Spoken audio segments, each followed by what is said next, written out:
Welcome to Prabha ஜிவிடி 360. சிறப்பு dead எக்ஸாமில் பார்த்தீங்கன்னா மேக்ஸிமம் இலக்கணம் தான் கொடுத்துருக்காங்க தமிழில். அப்போ இலக்கணம் தெளிவாக படிச்சிட்டாவே தமிழில் கேள்வி பதில்கள் நன்றாக போடலாம். பாருங்கள், நம்ம 6ஆம் வகுப்புலேருந்து இலக்கணம் ஸ்டார்ட் பண்ணியிருக்கோம். நீங்கள் ஃபாலோ பண்ணிக்கோங்க. 6ஆம் வகுப்பு முதல் எல்ல தமிழ் எழுத்துக்களின் வகையும் தொகையும். நம்ம மொழியை பேசுகிறதுக்கும் சரி எழுதுறதுக்கும் சரி அதுக்கு ஒரு வரைமுறை இருக்குது. அதுக்கு பேர் தான் இலக்கணம் சொல்கிறாங்க. தமிழ் மொழியோட இலக்கண வகைகள் எத்தனைனா 5 இருக்குது. எழுத்து இலக்கணம், சொல் இலக்கணம், பொருள் இலக்கணம், யாப்பு இலக்கணம், அணி இலக்கணம். எழுத்து எப்படி எழுதுகிறாங்க அப்படின்னா ஒளி வடிவமாகவும் எழுதுகிறாங்க, அதே மாதிரி வரி வடிவமாகவும் எழுதுறது தான் எழுத்து. இப்போ எழுத்து பார்த்திங்கன்னா முதல்ல நம்ம உயிர் எழுத்துக்கள் தான் நம்ம பயன்படுத்துகிறோம். உயிருக்கு முதன்மையாக இருக்கிறதுனால தான் இது உயிரெழுத்து. நம்ம உயிருக்கு எது முதன்மையாக இருக்குது? காற்று. அந்த காற்று இயல்பாக காற்று வெளிப்படும் போது உருவாகிற எழுத்து எதுனா உயிரெழுத்துக்கள். வாயை திறக்கும் போது, உதடுகளை குவிக்கும் போது, உதடுகளை விரிக்கும் போது இந்த உயிரெழுத்துக்கள் பிறக்குது. உயிரெழுத்துக்கள்னால் என்னென்னா ஆ முதல் ஔ வரைக்கும் இருக்கிற இந்த 12 எழுத்துக்களும் உயிரெழுத்துக்கள். பாருங்க, அ ஆ இ ஈ உ ஊ ஏ ஏ ஐ ஓ ஓ ஔ. இது இந்த 12மே உயிரெழுத்துக்கள். இந்த உயிரெழுத்துக்கள் 2ஆக பிரிக்கிறாங்க. ஒன்று குறில் எழுத்துக்கள், இன்னொன்று நெடில் எழுத்துக்கள். இது எல்லாமே குறில் எழுத்துக்கள். பாருங்க, இது எல்லாமே குறில் எழுத்துக்கள். இப்போ 1 2 3 4 5 எழுத்துக்கள் குறில் எழுத்துக்கள். மீதி இருக்கிற 7ம் நெடில் எழுத்துக்கள். எப்படி அப்படி சொல்கிறாங்கன்னு பார்த்தா அ இ உ ஏ ஓ அப்படிங்கிறது குறுகி ஒலிக்குது, ஷார்ட்டாக ஒலிக்குது. அதே ஆ இ உ ஏ ஐ ஓ ஔ அப்படிங்கிறது நீண்டு ஒலிக்குது. அந்த ஒலிக்கிற ஓசையை வச்சு தான் இது குறில் எழுத்துக்கள் நெடில் எழுத்துக்கள்னு பிரிக்கிறாங்க.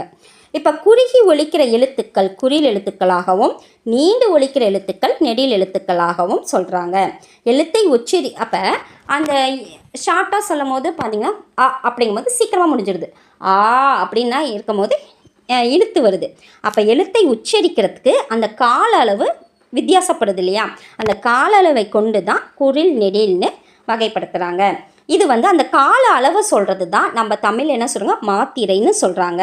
மாத்திரை என்பது இங்கே கால அளவை குறிக்குது. கால அளவை குறிப்பது மாத்திரை.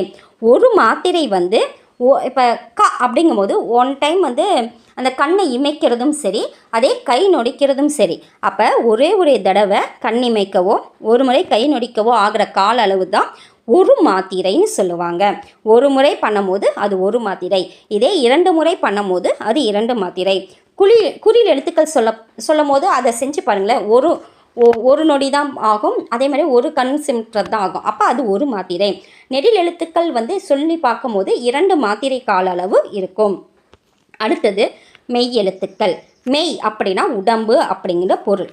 இப்போ மெய் எழுத்துக்களை சொல்லும் போது உடலில் இருக்கிற உறுப்புகள் அதோட இயக்கத்தின் பங்கு மூலமா வெளிப்படுது. அதனால் இது மெய் எழுத்துக்கள்னு சொல்கிறோம். இக்கு இங்கே இதிலேருந்து இன்னும் வரைக்கும் பார்த்திங்கன்னா மொத்தம் எத்தனை எழுத்துக்கள்னால் 18 எழுத்துக்கள். இதுவும் 3 வகையாக பிரிக்கின்றாங்க. என்னென்னா வல்லினம், மெல்லினம், இடையினம். கசட தபரையோட மெய்யெழுத்துக்கள் தான் வல்லினம். எனன நமனவோட மெய்யெழுத்துக்கள் தான் மெல்லினம்.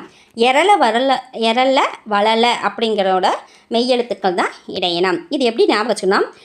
இது ரெண்டு இதை நம்ம ஞாபகம் வச்சுக்குவோம். இதை கொஞ்சம் குழப்பிக்குவோம். எந்த இடத்துல மா வருதோ அதுதான் மெல்லினம் அப்படின்னு ஞாபகம் வச்சுக்கலாம். மெய்யெழுத்துக்கள் ஒலிக்கிற கால அளவு எப்பயுமே அரை மாத்திரை தான். நம்ம உயிரெழுத்துக்கள் 2 தாட்டி படிக்கிறோம். ஒரு மாத்திரை 2 மாத்திரை. குறியில் இருக்கும் ஒரு மாத்திரை அளவுடைய எழுத்துக்கள் குறில் எழுத்துக்கள், 2 மாத்திரை அளவுடைய எழுத்துக்கள் நெடில் எழுத்துக்கள். ஆனால் மெய்யெழுத்துக்கள் அரை மாத்திரை ஒலிக்குது. அடுத்தது ஒலித்து பார்த்து உணர்வோம். இக்கு இச் இட்டு இத்து இப்பு இர் அப்படி இருக்கு இல்லையா? இது 6ம் எப்படி ஒலிக்கும்? வன்மையாக ஒலிக்கும். வல்லினா வன்மை. நெனன நமனங்க மெய்யெழுத்து மென்மையாக ஒலிக்கும். ஆனால் எரல வளலங்கிறது வன்மையாகவும் இருக்காது, மென்மையாகவும் இருக்காது. இதில் இடைப்பட்டு ஒலிக்கும். அடுத்தது இப்போ உயிரெழுத்துக்கள் பார்த்தோம், அப்புறம் மெய்யெழுத்துக்கள் பார்த்தோம்.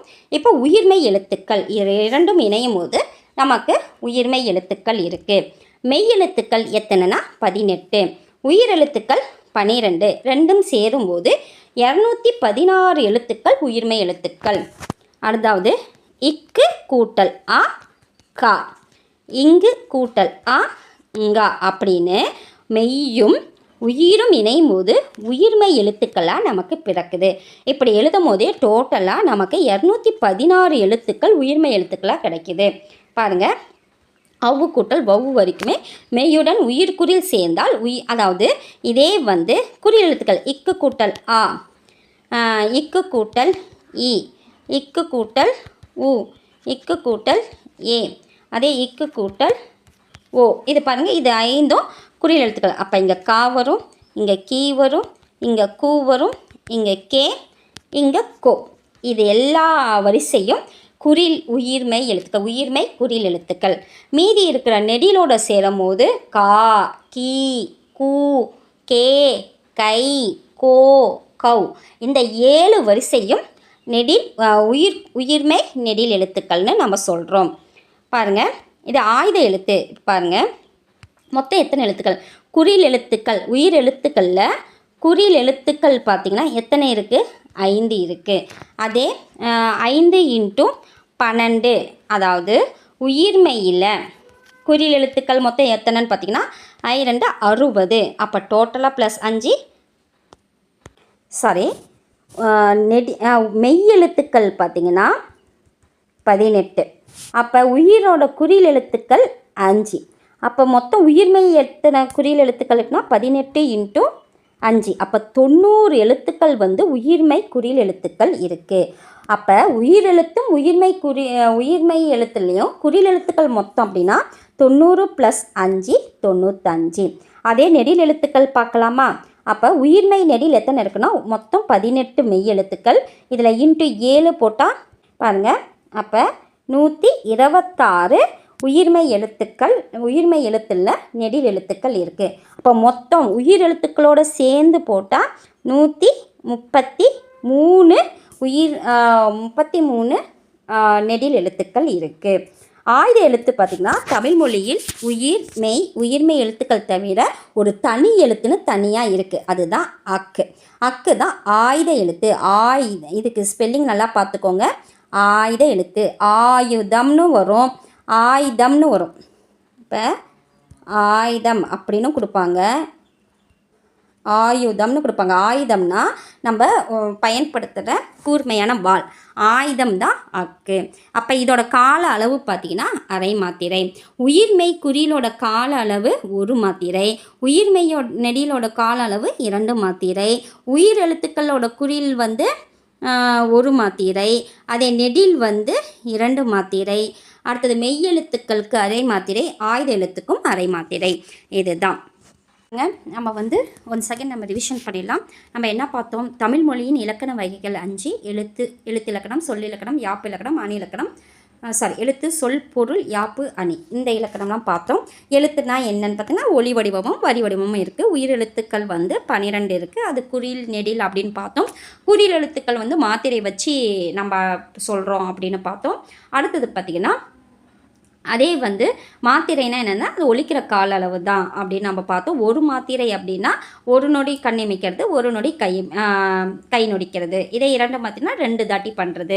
மெய்யெழுத்துக்கள் வந்து இக்குங்கிச்சி இந்த மாதிரி மெய்யெழுத்துக்கள் 18 இருக்குது. அது 3 வகையாக பிரிக்கிறோம். என்னென்னா வல்லினம், மெல்லினம், இடையினம் பிரிக்கிறோம். கசரதபர, நனன, நமன, எரளவல்ல, இது எல்லாமே மெய்யெழுத்துக்களில் வரது தான் வல்லினம். மெய்யெழுத்துக்களோட கால அளவு வந்து அரை மாத்திரை. அடுத்தது பார்த்திங்கன்னா உயிர்மெய் வந்து உயிரும் மையும் இணைந்து வருவது உயிர்மெய்னு நம்ம பார்த்தோம். அதில் உயிர்மெய் குறியில் உயிர்மெய் நெடில்னு பார்த்தோம். ஆயுத எழுத்து வந்து ஒரு தனி எழுத்து இருக்குது, அதுக்கு வந்து கால அளவு அரை மாத்திரை. நம்ம இதுதான் இந்த வீடியோவில் பார்த்தோம். நீங்கள் ஒன்ஸ் அகைன் நீங்கள் ஒரு தாட்டி பார்த்துட்டிங்கனாவே உங்களுக்கு ஈஸியாக புரிஞ்சிடும். இதை ஃபாலோ பண்ணிக்கோங்க. நம்ம இலக்கணம்லாம் முடிச்சிடலாம். நன்றி.